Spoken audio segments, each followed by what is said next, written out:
While many industries are struggling to stay afloat during COVID-19, a recent U.S. study shows that beer tends to be fairly recession-resistant. And surprisingly, craft beer seems to be in that same safe zone. Here in the Chinese capital, the craft beer market has found its own unique recipe.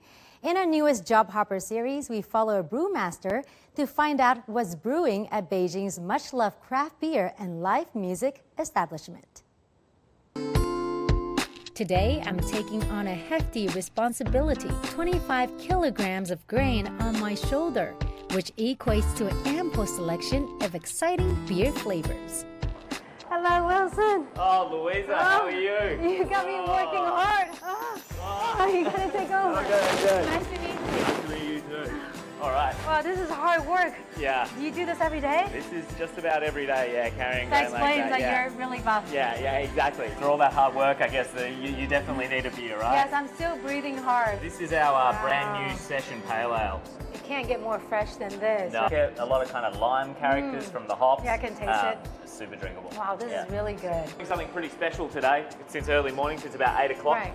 So we're brewing what's called an oat cream IPA. So you have a bit of a look in here. We've got all of our grain, and that's kind of been mixed with hot water. And we're using kind of oats in this beer, which give us a really kind of silky and creamy mouthfeel. And then we use a lot of kind of tropical hops, and that makes it kind of like a tropical kind of creamy popsicle ice cream. How long does it take for this whole process for a new beer to come out? Right, so for us to make a beer, it takes us about a day, then it's about 2 weeks of fermentation, and then about a week of cooling, so about 3 weeks, 4 weeks. You came up with 50 different kind of flavors for the past 2 years. Exactly. Where do you get your inspiration? So we look at everything really. We look at what fruit's in season, we look at cool food, we look at cocktails, like we've just brewed a mojito sour beer, right? Interesting, yeah. So, and then we also just look at trends all around the world. This is from where? From your breakfast? Yeah, exactly. So over here, this is our kettle. So after we've mixed our grain and water, we take the liquid over here and we actually boil it. Okay. And we boil it with hops. So the hops gives the kind of the bitterness and a little bit of flavour and aroma. So in here we've got about 1,000 litres at the moment. That's 2,000 pints. 2,000 pints of beer in here. I want to dive in there. Yeah, it's a bit hot. Swim in a pool of beer. I know, it's a bit hot. How long does it need to sit in there? So we actually boil for about an hour. Okay. And then you let it sit. Exactly. Then we cool it down and then the fermentation starts. This is where all of our finished beer is. It's so cold. It's cold. It's like an igloo in here. It's 4 degrees. I need my boots. So cold. I know, but it keeps the beer fresh. And also this is where all our hops are stored. So hops have to be stored cold, and that makes it taste so fresh. We need to grab a bag. Okay. Well, before we take this with us, how many pints can you get from all this? This is crazy. Okay, so this is about 8,000 litres. So what's that? Maybe close to 20,000 glasses of beer. 20,000 glasses of beer. Yeah. Wow. If the world starts to end, this is a very safe place to be. I know, this is a place you want to hide. Exactly. So we've got some hops from the US, and this particular one's called Sabro, so it has a really kind of unique stone fruit, kind of almost coconut character to it. Wow, it's strong. Brewing is an art, right? And you have to make sure everything is weighed properly. Yeah. So we need 3 kilos. Go. More. And perfect. Oh, error. Can I try one? No, you can't eat hops. You can't. They're so bitter. You'll taste bitterness for the next 2 years. It's almost like chewing tobacco, is it? Yeah, exactly. Okay, all right. Smells good, but you shouldn't do it.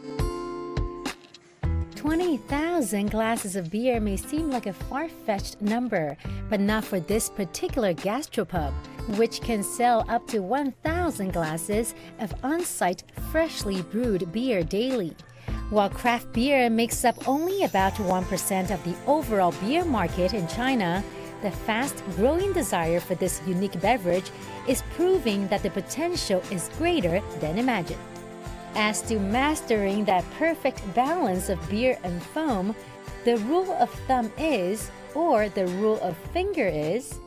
So what's the rule? Okay, so the first... 3 fingers? I think we're about 1.5 ideally. Okay, better than Good for profits. We got 3 different beers here. So this is our hazy IPA. This is one of my favourites and a guest favourite. So a nice kind of fruity, light IPA, super refreshing. Yeah. That is a Tangerine Tango. So that's a multi-style English beer, but we brewed it with dried Chinese tangerine peel. Oh, so it's like citrusy? Yeah, super kind of candied citrus, a little bit sweet. Right. Yeah, it's quite fun. And then this is our seltzer. So our seltzer is like a brewed alcoholic soda water. So it's low calorie and it's local and it's gluten free as well. When the sun sets is when the party starts. Cheers!